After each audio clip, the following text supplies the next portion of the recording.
It's 8 o'clock.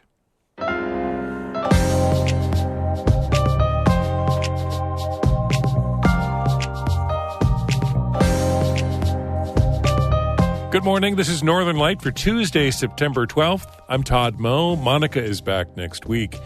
The federal prison in the Adirondacks has been on lockdown since last week. It's unclear what caused it, and those with loved ones incarcerated at FCI Raybrook are worried. Very stressful.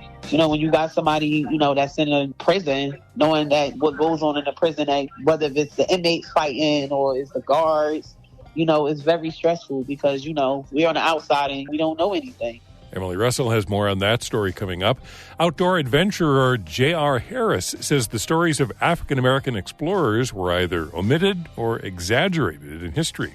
I never saw another person of color out there. I've been to the Adirondacks many, many times. I've been on hiking trips, canoe trips.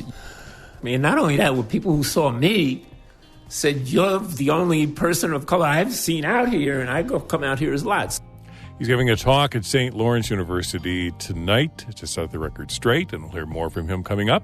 Also, volunteers in the Tug Hill region are heading out to clean up the environment. We'll hear about the success of the annual Black River Trash Bash.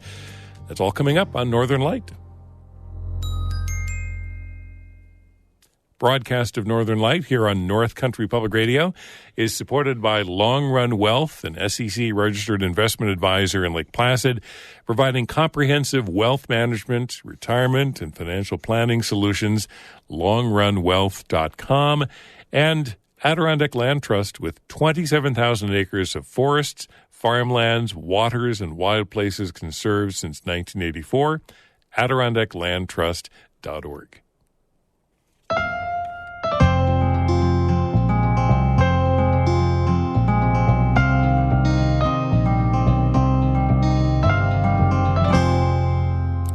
This is Northern Light. I'm Todd Moe.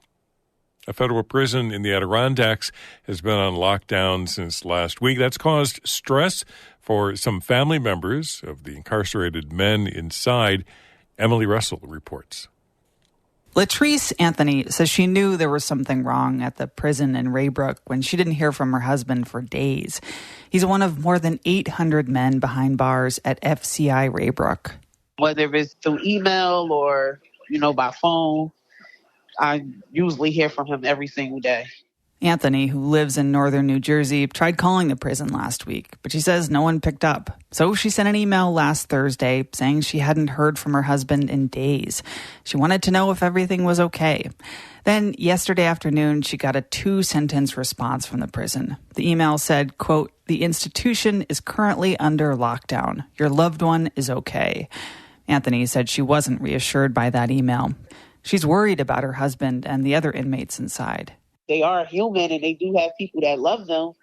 So at least if they could, let them make a courtesy call or something to let us know that they're okay. Because by them just saying like, oh, your loved one is okay, that don't mean anything.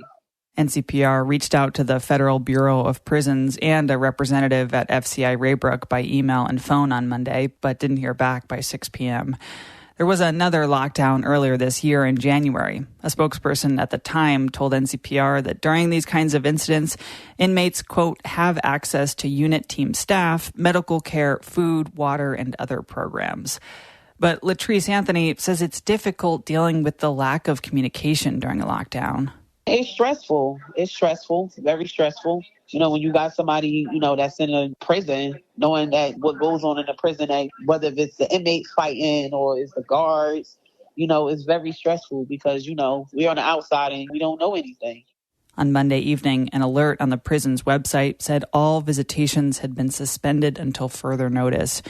Anthony said she had planned to make the 5-hour drive up from New Jersey last weekend, but canceled the visit due to the lockdown. Emily Russell, North Country Public Radio.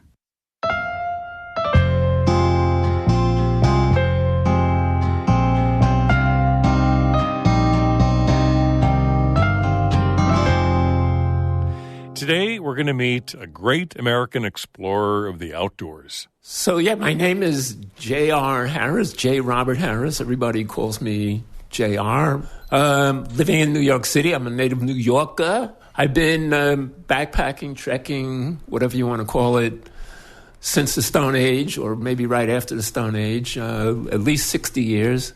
Harris has hiked some of the world's most remote wildernesses, unsupported and mostly alone, including Patagonia, the Australian outback, and most recently, Tanzania.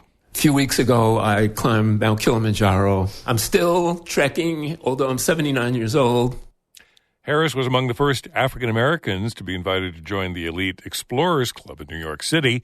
Today, he's on the club's board and chairs its Diversity and Inclusion Committee. Harris is giving a talk at St. Lawrence University tonight in Canton about the history of black explorers and adventurers. He told David Sommerstein he spent years hiking in the Adirondacks in the 1970s. I never saw another person of color out there. I've been to the Adirondacks many, many times. I've been on hiking trips, canoe trips, you name it. And this is going back into the 1970s. So, yeah, I never saw anyone who looked like me. And not only that, with people who saw me said, you're the only person of color I've seen out here, and I come out here a lot. So, yeah, I noticed the lack of BIPOC or people of color. The second thing is that I have to be very honest and admit that I never had a problem here. Nobody ever said anything to me. Nobody ever bothered me or anything like that. I've heard other people of color say that they've had incidents with people or what have you, but it never happened to me. And I think it's because I'm just a nice guy, and I don't really anticipate a problem. I grew up in New York City where we had every ethnicity, every religion. It was nothing to when you grow up like that and you're exposed to that at a young age. And so I just felt comfortable and confident when I was up in the Adirondacks here that nobody would really bother me, and I never had a problem, to be honest. In your talk that you're giving at St. Lawrence University, you're kind of providing space to reclaim the role of African American adventurers and explorers outdoors. Reclaim, in a way. That talk is called Sambo or Superman, The Rocky Road to Recognition. But that has nothing to do with me. It's not my Sambo or Superman and my Rocky Road to Recognition. The talk is really about African American explorers in the past whose deeds have gone either unrecognized or unreported. And if they were recorded or reported, they were often done in an exaggerated way, either negatively or positively, depending on what the social mores were of the time. Can you give me an example that sort of illustrates that? Well, let's take Matthew Henson. Now, Matthew Henson, 1909, went with Robert Peary and 4 Greenland hunters, and they were the first, apparently, to reach the North Pole. Matthew Henson was a black man. He had been with Peary, Admiral Peary, for 20 years in the Arctic, very skillful at hunting and training dogs and things like that. So the 6 of them went to the North Pole. When they came back in 1909, Peary was famous. He became famous for doing that. He also became president of the Explorers Club. Matthew Henson, nobody even talked to him about it. He was the guy without whom Peary never would have made it, because Peary's feet were frostbitten. He couldn't walk anymore. And Henson had to find the trail and break the trail. Peary is now the president of the Explorers Club. Henson can't even use the men's room in the Explorers Club back then. He wasn't given membership until the 1930s. And so back in the early 1900s, that was the way it was. If you were African American or black, you weren't going to get the credit that you deserved, even though he had spent 20 years up there. When the Civil Rights Movement came in the 1960s, suddenly Matthew Henson was all that. He was even more than he did in an effort to boost who he was. So neither way was really totally accurate. The accuracy was somewhere in the middle between the two. And so what I'm shooting for is the middle in between the two. The accomplishments of people who came before us deserve to be recorded, number one. And number two, those accomplishments need to be reported accurately. So let's talk about the Adirondacks. What's your favorite places to go? I like to canoe in the Adirondacks, and I've done a lot of it. I've done the one from Old Forge to, I think, Saranac Lake or Tupper Lake or wherever that is, that long canoe trip. That was fantastic. I don't know how many of the high mountains I've climbed, but it's been a lot of them. I've also hiked the trail from Northville to Lake Placid. I did that thing in like 1975 or something like that, but I still got the badge, the patch that they give out for that. And so, the Adirondacks being, a half day's drive from New York City has always been a draw for me. Always a great time. I love to go, especially in the autumn when the leaves are changing and foliage is looking good, but yet it's not too cold. But you know what? I've been there in June and been eaten alive by the black bugs and mosquitoes. So the Adirondacks and I are old friends. I'll just put it that way. J.R. Harris is an outdoor explorer and adventurer. He owns a marketing firm as his day job. He spoke with David Summerstein. Harris will give his talk, Sambo or Superman, The Rocky Road to Recognition, tonight at 7 o'clock at St. Lawrence University in Canton. And by the way, he's also a big Deadhead. You can hear the story of how he got to hang out with Jerry Garcia and the Grateful Dead at Watkins Glen back in 1973 on our website, ncpr.org.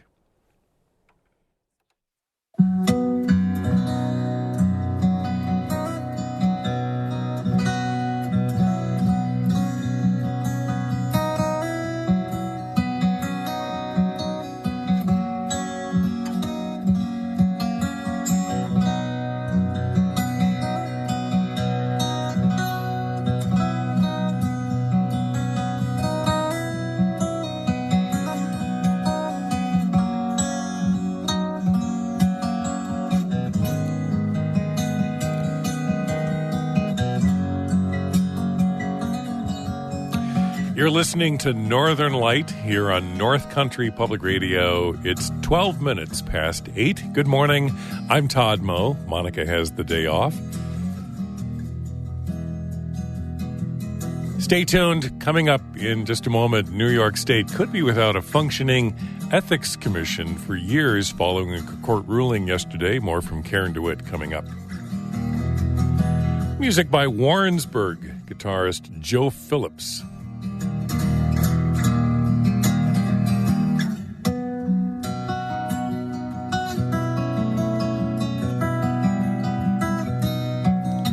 Check out more of Joe's music anytime on our website. It's part of the Underscore Project at ncpr.org/_. Northern Light is supported by St. Lawrence Health, whose affiliation with Rochester Regional Health means more patient access to specialty care, stlawrencehealthsystem.org, and Citizen Advocates, offering the North Country mental health, addiction, and housing services, plus crisis care, job training, and more. citizenadvocates.net/124.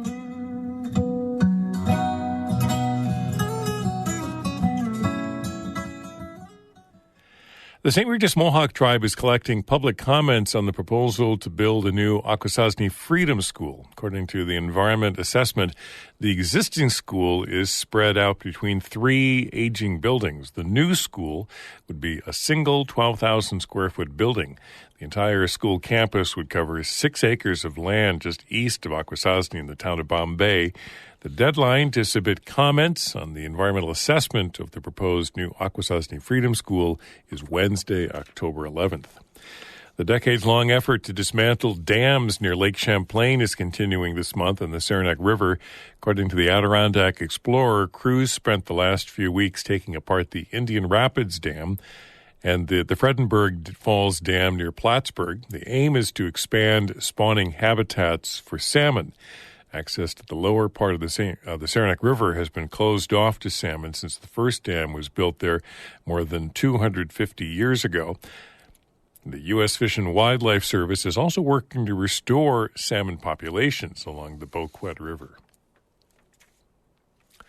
North Country Congresswoman Elise Stefanik recently led a trip to the Asia-Pacific region. According to her Instagram account, Stefanik was in Japan, Singapore, and Thailand to, quote, strengthen partnerships in the region, unquote, amid growing tension with China. Stefanik described the congressional trip as bipartisan. The group toured military bases and met with leaders like the newly elected Prime Minister of Thailand. The FBI considers China its top counterintelligence priority, posing a threat through espionage, cybersecurity, and challenging the independence of countries like India and Taiwan. For more than a decade, New York State's various ethics panels have been challenged in the courts. Former Governor Andrew Cuomo sued the state's ethics panel, known as JCOPE, and now the current ethics panel has been found to be unconstitutional. Governor Kathy Hochul says she'll try to appeal yesterday's court ruling. Karen DeWitt from Albany has more. Shortly after Hochul took office 2 years ago, she and the legislature created the state's Commission on Ethics and Lobbying in Government. At the time, they said it would restore the public's faith after multiple scandals that included the resignation of her predecessor, former Governor Andrew Cuomo. But State Supreme Court Justice Thomas Marcel ruled that the panel violates the state's constitution because it's too independent of the governor and her executive powers. The ruling also says the commission, whose members are chosen by a rotating panel of law school deans, creates essentially an unsanctioned fourth branch of government. It basically blows up ethics enforcement in New York. Blair Horner is with the New York Public Interest Research Group. He says the panel joins a long list of failed attempts to police ethics in New York, a state that has seen 4 Senate leaders and an Assembly Speaker convicted of corruption charges in the past couple of decades. Horner's group did not back the legislation that created the current ethics panel. They instead favored a constitutional amendment to establish a truly independent commission. He agrees with the judge that the law school deans were not the right people to choose the commissioners. The law school deans are not independent, really, because they represent entities that are regulated by the ethics agency. So that created, in our mind, a conflict that was a serious flaw. But it was part of the governor's effort to try to figure out a way to come up with a system that would work by ceding her own authority. And the judge says she can't do that. Ironically, says Horner, the judge's ruling stems from a lawsuit brought by former Governor Cuomo. He sued the ethics panel after they tried to force him to return earnings from a $5 million memoir that he wrote in the first year of the COVID pandemic. A previous ethics panel, known as the Joint Commission on Public Ethics, or JCOPE, had initially approved the book deal, then revoked it. They said Cuomo had misrepresented the details of how he would produce the book. Judge Marcel also ruled that JCOPE, which was initially created by Cuomo and the legislature in 2011, was unconstitutionally structured as well. A spokesman for Cuomo applauded the ruling, saying in a statement that the panel's investigation into the former governor's book deal was nothing more than an attack by those who abuse their government positions unethically and unconstitutionally for political purposes. A spokesman for Hochul says the judge's decision undermines the Ethics Commission and that they will help the panel appeal the ruling. In a statement, the heads of the Ethics Commission say they will continue to promote compliance with the state's ethics and lobbying laws while the case winds its way through the courts.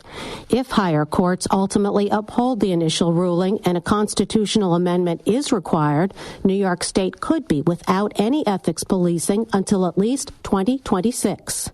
In Albany, I'm Karen DeWitt.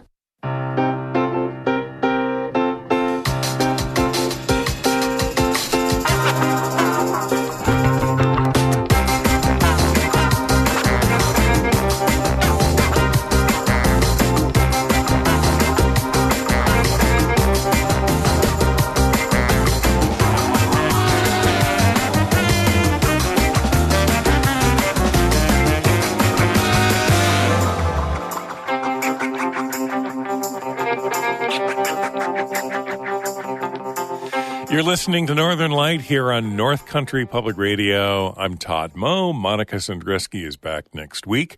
Coming up in just a moment, picking up trash and making a difference along the Black River watershed. Also join us for more of Morning Edition coming up at 8:30. The Weather Service says areas of dense fog this morning, clouds, scattered rain showers, winds out of the east, and highs today upper 60s into the mid-70s. A little cooler tomorrow, a high near 70 on Wednesday, and then highs in the 60s on Thursday and Friday. Right now in Canton, cloudy skies, 58 degrees. This week and next month, volunteers will be picking up litter throughout the Tug Hill region. It's all part of the Black River Trash Bash. Over the last 13 years or so, participants have removed thousands of pounds of trash from the Black River watershed, filling hundreds of trash bags. It's a cleanup effort that encounters Jefferson, Lewis, and Hamilton counties, and organizers are hoping to expand to Oneida and Herkimer counties as well. Tomorrow, and again later this month, volunteers will be out picking up trash. There's also an effort underway next month to pick up garbage along the Black River watershed. I spoke with the Tug Hill Commission's Gabriel Yurden, who says the annual Black River Trash Bash was born out of a grassroots efforts to draw attention to the Black River after its watershed management plan was completed in 2010. The event is kind of dual purpose. One of the main goals is to involve the community in these grassroots efforts to help with water quality in the Black River watershed. And there is a lot of work going on behind the scenes. This effort originally started in 2010, and in 2010, the Black River got a watershed management plan, and that was led by Nichelle Swisher, the director of the Lewis County Soil and Water Conservation District. And this was kind of an effort to get the public involved after that watershed management plan was organized. And the Black River watershed is getting a new watershed management plan right now, and a lot of research and public outreach is going into crafting that new watershed management plan and using a combination of data and public outreach to figure out what kinds of threats are affecting water quality in the Black River watershed now, so people can A, get more involved in those efforts, and B, actually have a large effect on the water quality in the watershed. I'm reading from the press release, Gabriel, that folks have removed over 6,000 pounds of trash from the Black River watershed over the last 12 years or several years. I mean, that's amazing. That's like, 3 tons of trash? Absolutely. That's as of 2021. Uh-huh. Yeah, over 6,000 pounds and over 500 people involved in those efforts. And that's just in the 5 years of 2017 to 2021, those 5 years, we collected almost 4,000 cigarette butts, over 1,200 small pieces of plastic, 2,100 food wrappers, and the list goes on from there. Yeah. Is there also a beach cleanup effort as well? This is part of the Alliance for the Great Lakes Adopt a Beach program. And if you go on the Alliance for the Great Lakes website, they have a map that shows all of the Adopt a Beach cleanups that are going on.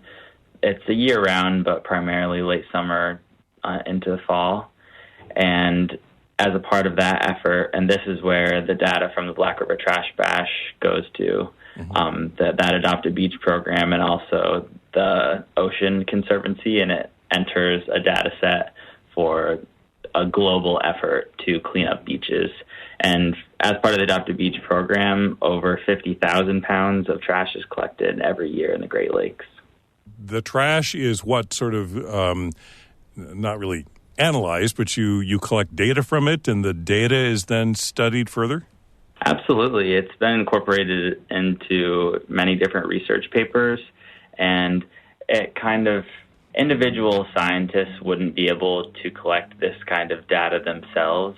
So this data set, which is over 20 years, of consistent data collection really helps paint a picture of where plastic's coming from, the volumes that are accumulating in our Great Lakes waters, and also what kind of litter, how the composition of the litter is changing over time also.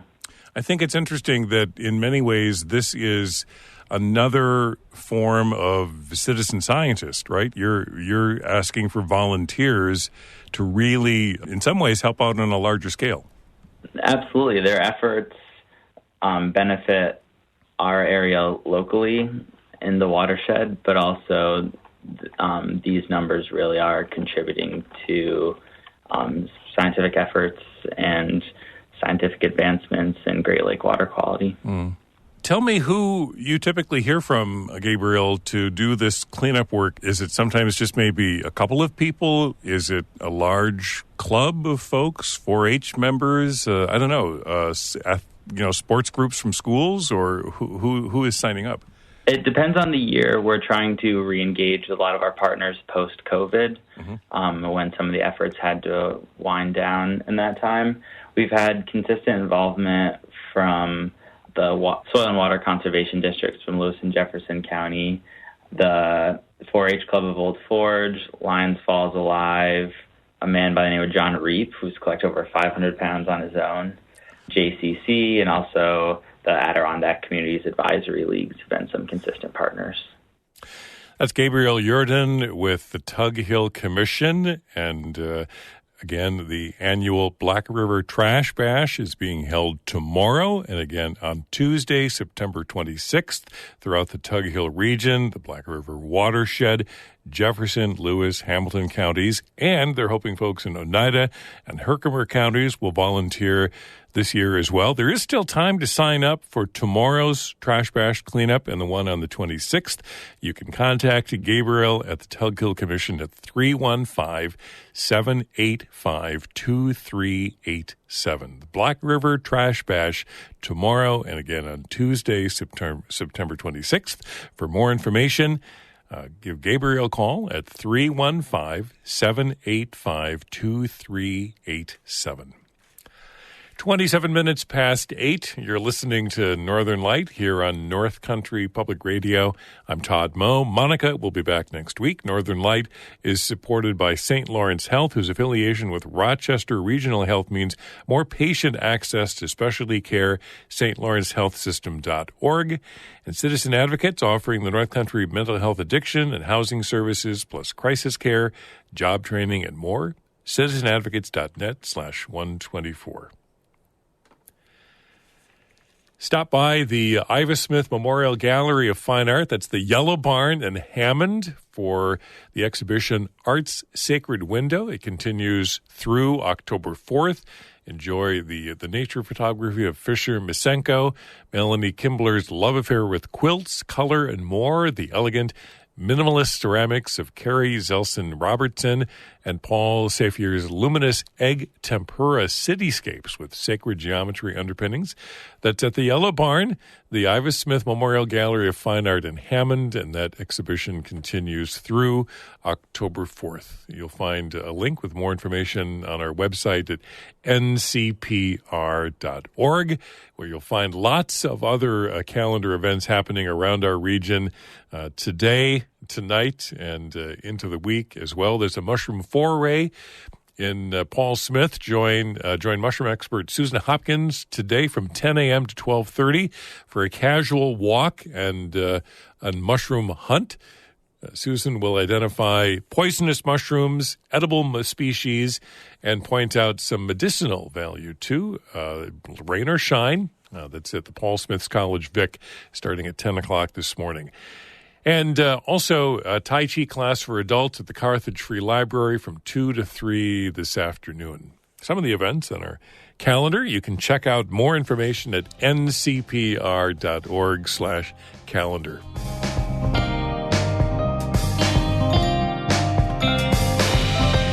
And that's it for Northern Light for this Tuesday, September 12th. If you missed a story or want to listen again, check out regional news anytime on the front page of our website, ncpr.org.